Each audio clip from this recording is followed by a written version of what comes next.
परमात्मा के चरणों में कोटि कोटि वंदन नमन। आप सभी का हार्दिक हार्दिक अभिनंदन। पोतनपुर नाम का नगर था। उस नगर में राजा प्रसन्न चंद्र राज्य करते थे। एक बार की बात है, उस नगरी में भगवान महावीर का आगमन पदार्पण होता है। मनोरम उद्यान में प्रभु का समोशरण लगता है।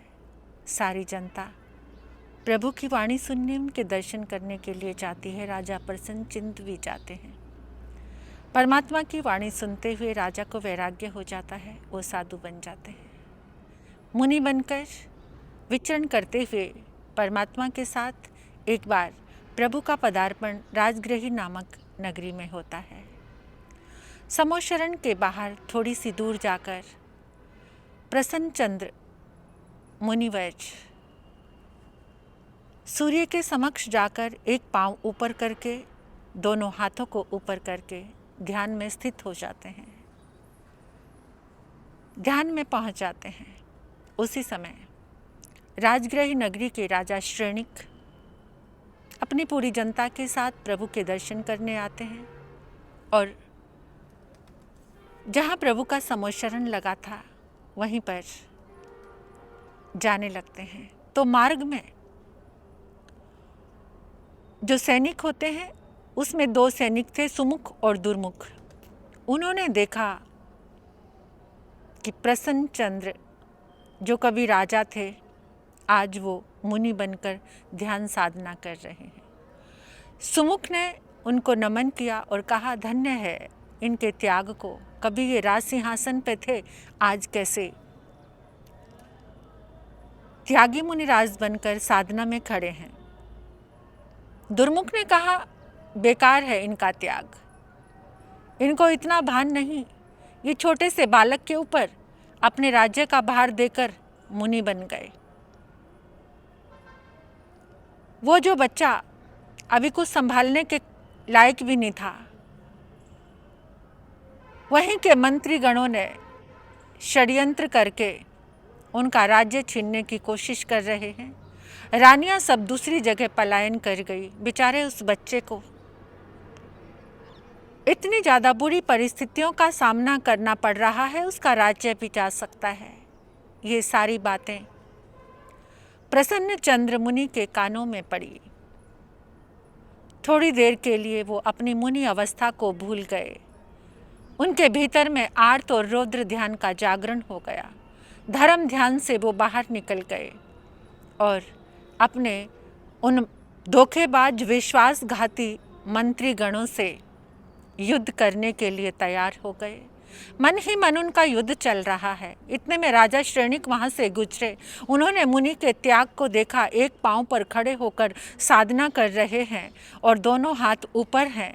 उन्होंने कोटि कोटि मुनिराज को वंदन किया और प्रभु के समोशरण में पहुँचे और प्रभु के समोशरण में जाकर प्रभु से निवेदन किया, प्रभु धन्य है आपके शिष्य समुदाय।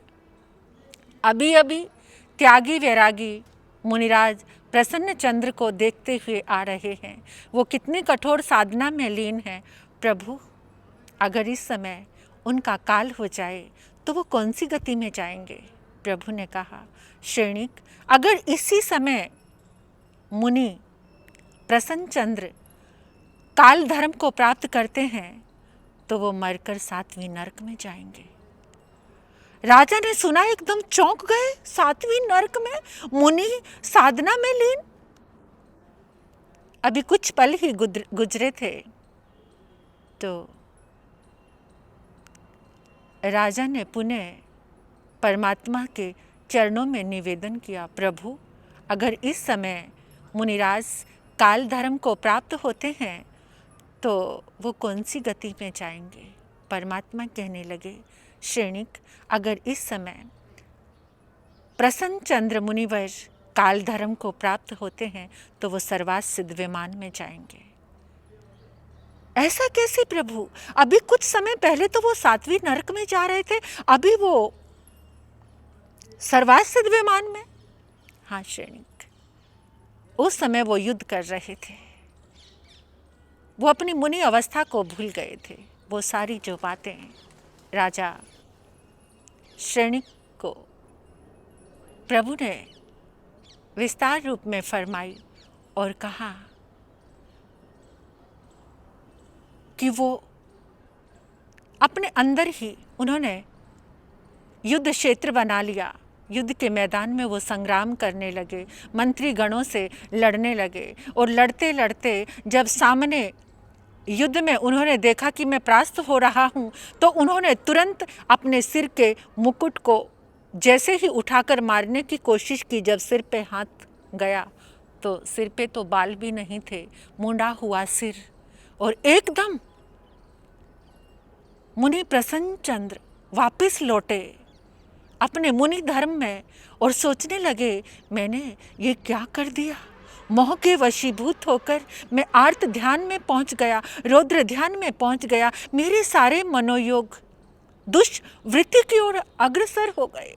कितना दुष्ट है ये मोह का स्तंभ जिस पर सारी दुर्गतियों का मकान तैयार होता है, जिस मोह के स्तंभ पर नरक गति भी मिल जाती है। ये मिथ्यात्व तक लेकर जाने वाला मैं इस मोह के वशीभूत होकर कितना पतित हो गया था, कितना गिर गया था।